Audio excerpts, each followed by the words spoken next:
Let me ask you something right from the start. Have you ever found yourself lying awake at night, thoughts racing, heart pounding, mind tangled in worries that seem to have no end? You try to pray, maybe even whisper a plea in the darkness, but it's like your burdens refuse to dissolve. I know that feeling. I've been there, and I understand that suffocating sense of anxiety that can creep up on any of us. There's a reason I stand before you today, looking out into your eyes. You came here to this moment for a purpose, to find hope, to find an answer to that endless loop of questions swirling inside your head. You want to believe God is there, that He cares, that He's got your back. And deep down, you suspect that if you could really let go and surrender every worry, every fear, you'd finally breathe freely. Right now, in this place, I want to tell you that not only is that possible, it's your calling. Your calling direct. I'm here to talk about why letting go of your anxieties and trusting God is not just some abstract pious notion, but a real, practical lifeline that can transform how you think, how you act, how you live. Because let's be honest, it's hard to function under the weight of everyday pressures. Work deadlines, financial worries, relationships on the edge, the future so uncertain. It's a non-stop tide that doesn't quit. And when you're young, you might feel the weight of career paths and personal identity. When you have a family, you worry about putting food on the table, about keeping everyone safe. And if you're out in the community or heading a business, you've got an entire network of people looking to you for guidance, leadership, and support. Everyone is counting on you to keep it together. So, who can you count on? Look around this room. We're all in different stages, different places in life, but we share something. We all know that fear can paralyze. We all know that nagging anxiety that's more than a nuisance. It's a chain holding you back from the greatness you were made for. You see, I believe you were made for something mighty. I believe there's a divine plan over your life that calls you to stand tall, to rise above your insecurities, and to let your gifts shine. But you can't do that if you're chained to your own doubts, if your mind is cluttered with the what-ifs. Tonight, we're going to break those chains. We're not here for a superficial remedy. We're here to explore a deep, lasting solution that has stood the test of centuries. A solution grounded in faith and in the promise that we are not alone. We're here to talk about what it really means to surrender your worries to God. Not a half-hearted surrender. Not a neat little Sunday morning surrender. I'm talking about a full-on, every fiber of your being kind of release. It says, Lord, I can't carry this alone, and I trust you to handle it better than I ever could. We need to embrace that level of trust, that level of giving up control, because until we do, we'll always be weighed down by something. Always. But let me warn you, it takes courage to trust. It's not for the faint of heart. It's a bold step. And it's a step every single one of us must choose if we want to experience real peace. In a few moments, I'm going to share with you 3 powerful reasons why surrendering your worries to God isn't just a nice idea, it's an absolute game changer. These reasons are deep, they're personal, and they have the power to revolutionize your mindset and your destiny. So I need you to open your heart right now, to be present, to lean into this message with everything you've got, because what I'm about to say could alter your path. If you're sitting there thinking, but my stress is too big, my life is too complicated, my responsibilities are too heavy, I want you to listen closer. The same God who created the universe knows your name. He sees your struggle, and He's waiting for you to hand over the load that's breaking your back. He's been waiting for you to stop fighting these battles on your own, to stop trying to craft every outcome by yourself. Sometimes we think we can do it all in our own strength. Maybe we've been taught that relying on others is weak, Or maybe we're convinced that we have to earn our right to rest. But the truth is, no matter how strong you are, how resourceful, or how relentless, you cannot carry every worry alone.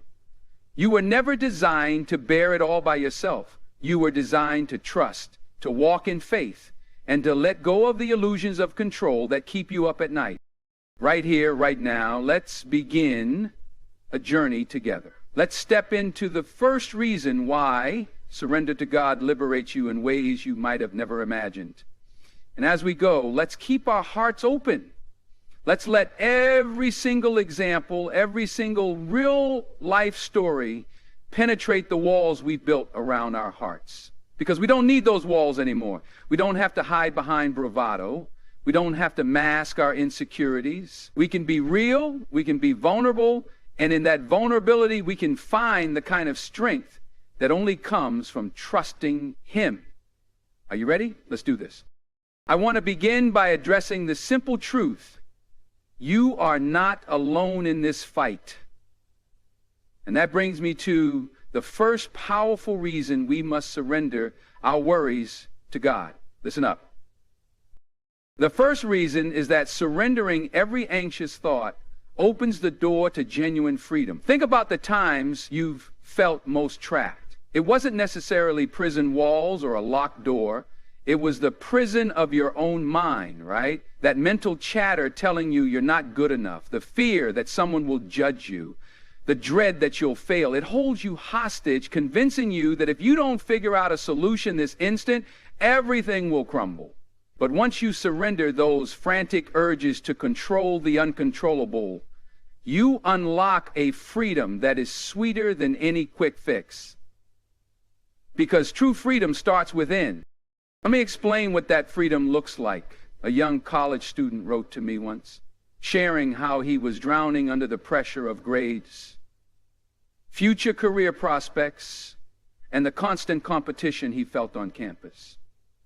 He confided that he never believed he could let go. He thought the only path to success was constant anxiety. He had to be wound up, perpetually worried, or else he'd lose his edge. But eventually, he broke. He realized anxiety wasn't fueling his success. It was draining his spirit and sabotaging his health. Then, in a moment of desperation, he surrendered. He said, God, I can't do this alone. I trust you. And guess what happened? His mind became clearer. His creativity bloomed.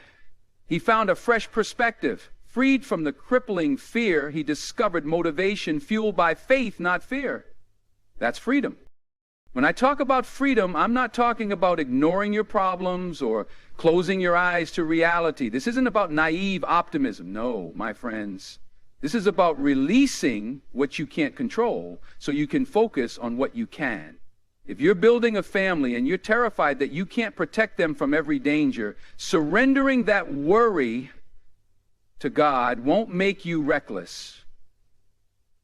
It'll make you rely on divine guidance. It'll allow you to set boundaries, model love and discipline, and trust that God's hand covers your loved ones even when you can't be there. If you're a leader in your community, it'll free you from the delusion that you must fix every issue single-handedly.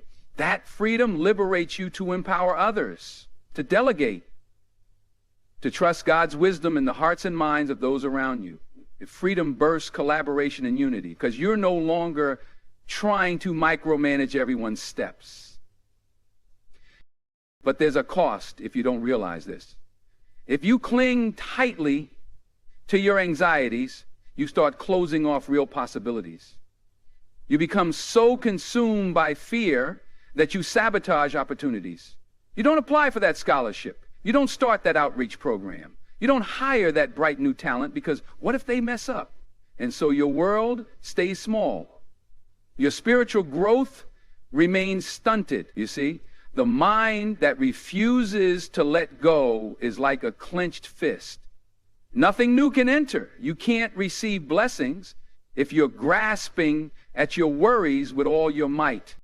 So how do you recognize that you're living in that prison of worry? You see it in your mood, your relationships, your body. You snap at family members over small things. You isolate yourself from friends or from your church. You might lose sleep or experience constant fatigue. That's your mind and heart screaming. That's your mind and heart screaming that something's got to give. And trust me, once you open the door to surrender, you experience relief on a soul-deep level. Because true freedom isn't about living a life with no challenges. It's living a life unshackled from the fear of those challenges.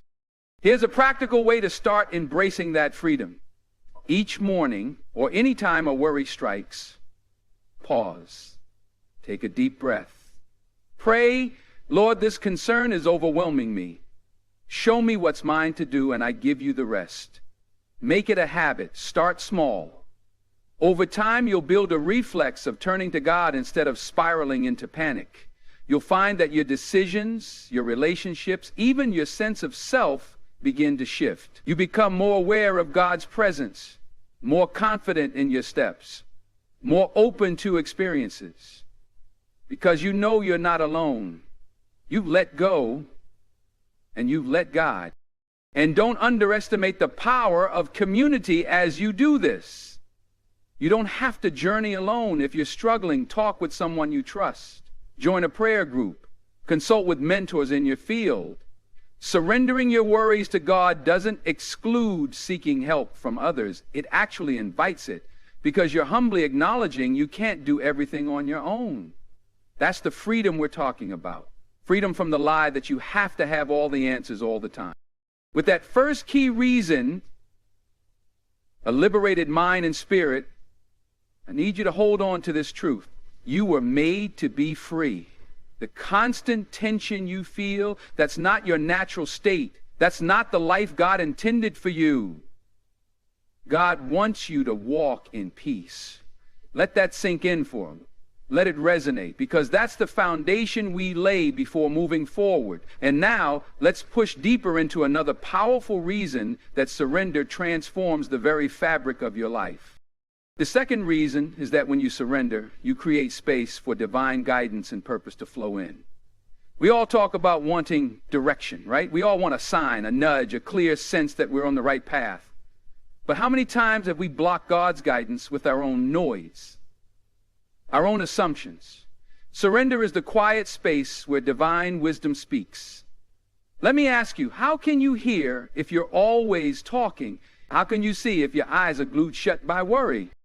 I remember a woman who shared her story of stepping into entrepreneurship. She'd launched a small catering business with lofty dreams, but was quickly overwhelmed by the day-to-day hurdles, late suppliers, tough customers, and the juggling act of being a single mother. She prayed, but then she'd rush to fix every problem on her own. No waiting, no listening. And she was burning out fast.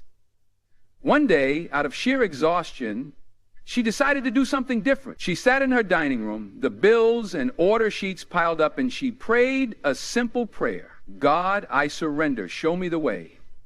Then she sat in silence. It wasn't immediate, but in that posture of surrender, fresh ideas began to trickle in. She felt a sudden pull to collaborate with a local community center, something she'd never considered before. Over the next few weeks, that partnership opened doors she never dreamed of, increasing her clientele and even providing job opportunities for neighborhood teens. Her business thrived, not because she hustled harder, but because she made room for God's plan to unfold. That's the beauty of surrender. When you let go of the frantic need to control every factor, your spiritual ears can tune in to God's whispers. If you're a young person wrestling with decisions about college or a career path, those worries can create a mental fog. In that fog, it's tough to see God's signposts. But if you pause, breathe, and surrender your uncertainty, you'll notice opportunities or insights that align with the gifts God placed inside you. You might stumble upon a mentor who says, "Have you ever considered this field?" Or you'll discover a scholarship that matches exactly what you need. Those moments aren't coincidences. They're signals you can only catch when you aren't drowning in anxiety. Surrender also reshapes your sense of purpose.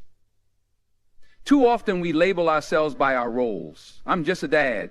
I'm just a student. I'm just a team manager. We let our circumstances define our scope. But when you surrender to God, you open yourself to a much broader vision of who you are. You tap into the truth that you have a destiny, something bigger than the daily grind. You're not just a title or job description. You're a vessel for God's goodness in a hurting world. Does that mean you'll never worry again? Of course not. But it means your worries won't drown out your purpose. Your purpose becomes the driving force, and worry takes a backseat. On the flip side, if you don't surrender and continue trying to figure out everything in your own strength, you might miss the path entirely.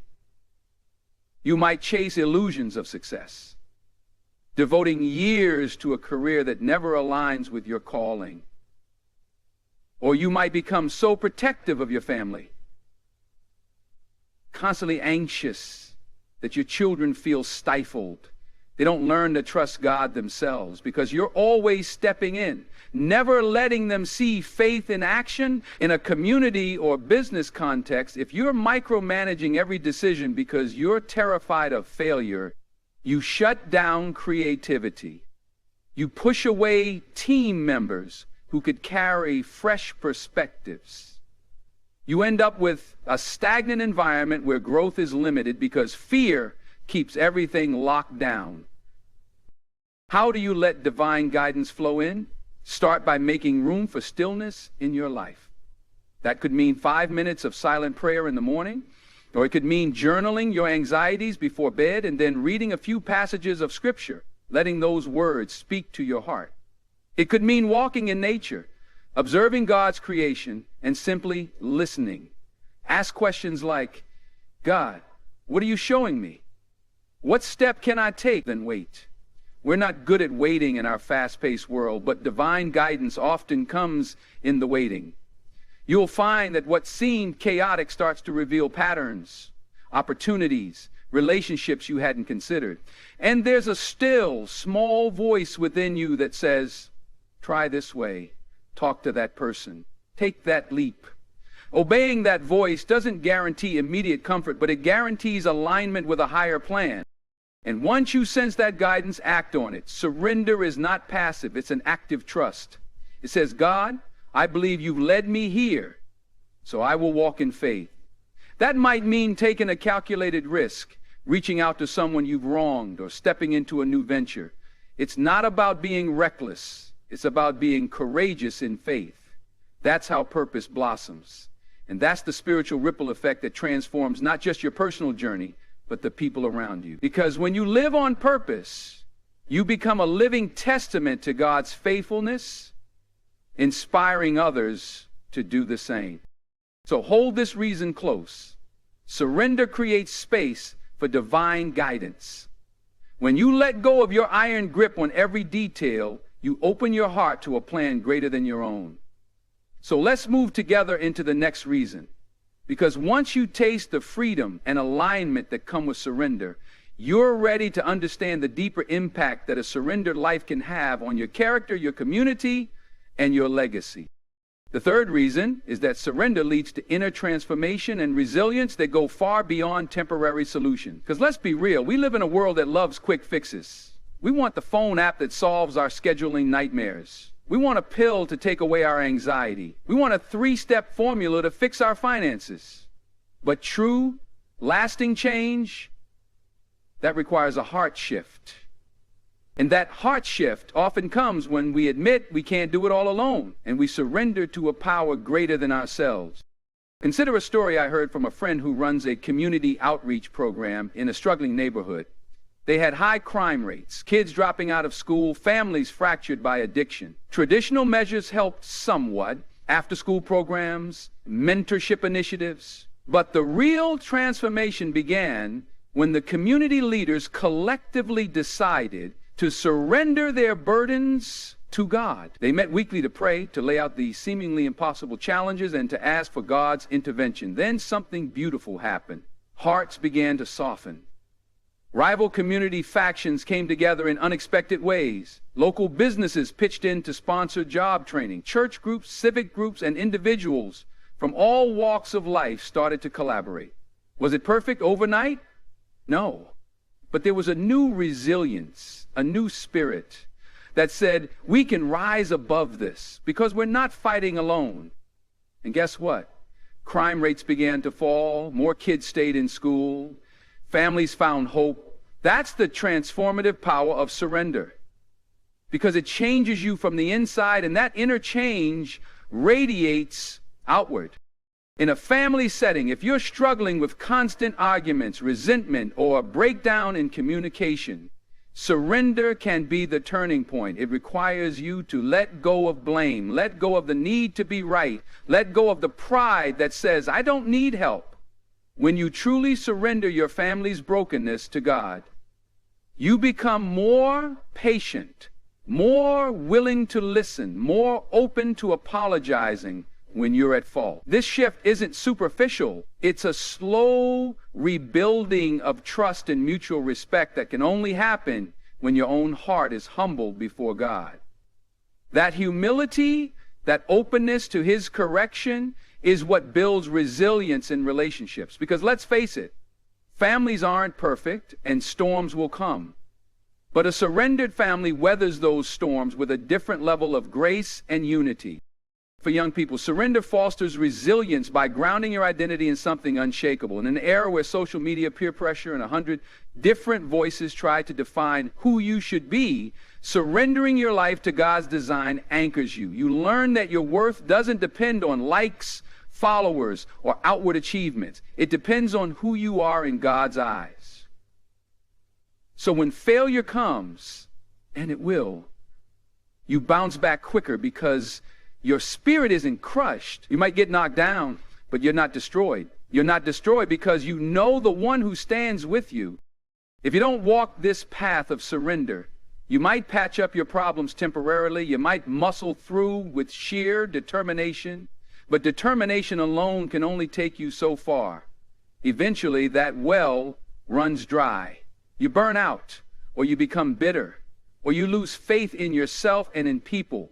You see, without surrender, pride grows. And pride is fragile.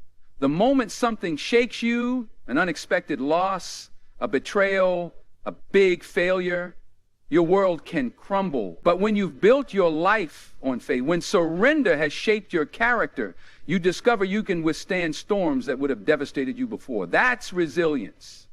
That's transformation from the inside out. The practical steps to foster this transformation start with acknowledging your weaknesses and inviting God to refine them. A lot of us avoid looking at our flaws, hoping they'll magically disappear. But surrender means saying, God, I see where I'm falling short. Show me how to grow. This might involve seeking counseling or spiritual mentorship. It might involve consistent prayer and reflection. It might mean reading and meditating on scripture that challenges you to become more loving, more forgiving, more disciplined. And you don't do it alone. You rely on the Holy Spirit to guide the process. Over time, you'll notice you're quicker to forgive, slower to anger, more empathetic, more open to people's pain. That's transformation in action. This personal change radiates into the workplace or community as well. Imagine a business leader who surrenders his ego, acknowledging that he needs God's wisdom to guide his decisions. That leader becomes more transparent with employees, fosters a healthier culture, and invests in the growth of the team rather than chasing short-term profits. When adversity hits, like an economic downturn, they rally together with a shared sense of purpose and mutual support. That's resilience. And it's not a corporate buzzword, it's a spiritual reality grounded in a surrendered heart. So hold tight to this third reason. Surrender paves the way for a stronger, more resilient version of you to emerge. It's not about perfection, it's about progress with God at the center. And believe me, that transformation is worth every tear, every struggle, every doubt you've had to push through, because at the end of it, you'll find a person you barely recognize. Stronger, more compassionate, radiating a peace that only comes from God. Now that we've journeyed through these three powerful reasons, freedom from the prison of anxiety, space for divine guidance, and inner transformation that builds resilience, let's bring it all together. Let's integrate every lesson, every story, every spark of hope we've touched upon, and let's chart a path forward that calls each of us. Here's what I want you to remember as we move toward our close. Surrender is an ongoing process, not a one-time event. You don't say, I surrender once and then never worry again. We're human and life throws curveballs. But the difference is this. Every time you come to that intersection of fear and faith, you have a choice. You can grip harder or you can let go. And the more you choose surrender, the more you build a life aligned with God's greater plan. Think about the liberation we discussed. Imagine waking up tomorrow morning without the weight of the world on your chest. Instead of jumping into your phone notifications, you start the day with a prayer that says, Lord, today I trust you. Picture yourself carrying that mindset into your office, your classroom, your family room. Visualize the sense of calm and focus you'd bring to your tasks because you're no longer panicked about what might go wrong. You deal with the challenges as they arise, yes, but you know you don't stand alone. You know that an almighty hand is guiding you through. Now recall that second reason, space for divine guidance. See how that liberation from anxiety frees up mental and emotional energy? With that space, you begin to notice signs and whispers of direction that were always there, but drowned out by worry. Maybe you finally see that coworker who's been silently struggling, and you feel prompted to encourage them or offer assistance.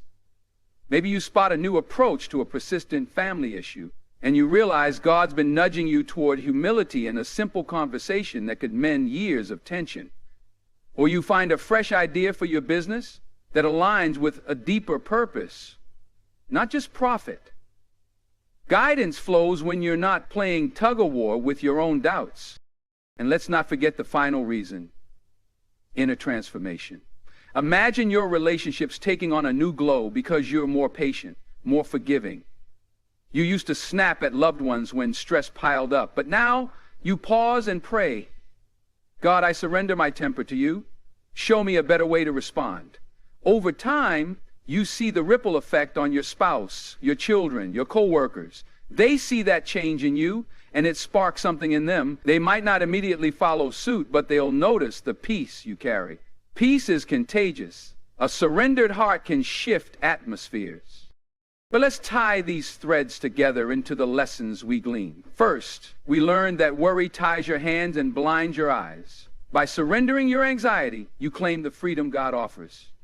Freedom that unbinds your heart and mind. Second, you discovered that a surrendered posture frees up the emotional and mental bandwidth you need to receive divine direction. Third, in that receptive, trusting state, you undergo a transformation that fuels genuine resilience and growth. I want you to take these lessons to heart and turn them into action. This isn't just a motivational pep talk, it's a call to a new way of living. Don't just leave here and say, that was nice. Make a plan. Maybe your plan starts with carving out 10 minutes each day to be still, to pray, to listen. Maybe it means writing down your biggest worry and physically laying that piece of paper in a special place, like a box you label God's inbox, to remind yourself you're handing it over. Perhaps it's having an honest conversation with a mentor, a pastor, about the fears you've been carrying alone. Whatever it is, commit to a tangible next step. Don't wait for the feeling of fearlessness. Faith is stepping out even when fear is present. We also have to recognize that surrendering your worries to God doesn't mean you're free of responsibility. On the contrary, it means you're more attuned to the responsibilities that matter. You're more intentional with your energy, more open to God's strategy. When you offload the unnecessary burdens of control and fear, you start stewarding your actual task with clarity. And that's when your influence grows. Your family sees you as a stable presence. Your business or community respects your ability to handle difficulties with composure. Your friends notice that you don't crumble under pressure, and they wonder about the source of your strength. And that's your opening to share. I'm strong because I learned to surrender. I wish you could see what I see. When I look out at you right now, I see hearts that are ready, some with tears in their eyes, some with resolute expressions, some quietly pondering what surrender looks like in their lives. I see a gathering of men and women, young and old, single and married, professionals and students, all united by a desire to transcend the noise of worry and find true peace. Let me tell you something. God is at work in your life. Even if you don't see it yet, the fact that you're here open to this message means seeds are being planted. Seeds that can grow into a harvest of hope and transformation. If you're thinking, Denzel, you don't know my story. You don't know how deep my pain goes, how complicated my burdens are. I'm here to say, you're right. I might not know the full story, but I know the God who does. And he's whispering to you, you don't have to carry this alone. Let me in. You see, the darkest moments often become the backdrop for the brightest displays of God's faithfulness. It's in the midnight hour that we learn how to sing a song of praise, not because the sun is out, but because we trust it will rise again. And that trust is what surrender is all about. Now, as we come to the final stretch, let me extend a direct invitation. Will you let go? Will you open your hands and heart and say, God, I give you my worries, my fears, my doubts? Imagine the freedom, the clear direction, the inner transformation that awaits. This is not a passive moment. This is an active choice. When you walk away from here, the world might not change overnight, but you will have changed. And that change in you can spark change around you. Hold on to hope. Let your hope be bigger than your fear, because you serve a God who is bigger than any mountain you face, any storm that rages. He is more real than the obstacles that loom in your path. And when you make that daily, sometimes hourly choice to surrender, you align yourself with a power far greater than your own. A power that spoke galaxies into existence and still cares about the tears you shed on your pillow. Let that sink in. That's the essence of faith. That's the essence of true surrender. So here's my final challenge. Walk out of these doors with a new determination, a determination not to fret, not to scheme your way out of every challenge, but to pray, to trust, and then to act in obedience. Let your life become a testimony of God's peace in a chaotic world. Let your smile be a beacon that says, I'm not perfect, but I'm held by perfect love. Let your words encourage others to surrender their burdens too, so that we can build families, communities, and workplaces founded on faith and not on fear. As we close, I want you to do one simple thing. Place your hand over your heart right now and take a slow breath. Feel that heartbeat. That's the rhythm of life God gave you. That's your reminder that you're here for a purpose, that your story matters. And I want you to speak to your heart tonight. I want you to say, heart, I choose to surrender my worries to God. I choose freedom. I choose guidance. I choose transformation. I choose faith. Carry that declaration with you. Let it echo in your soul the next time worries threaten your peace. Because you, my friend, have power over fear when you surrender to the one who holds your future. So go forth in confidence. Let your voice be bold. Let your steps be firm. Let your heart be at rest. And never forget, the God who placed a calling on your life is faithful to see it through. Surrender, my friend, and see what miracles unfold in the wake of your trust. This is your time. This is your moment. Surrender and find the life you were always meant to live. God bless you, and thank you for sharing this journey with me.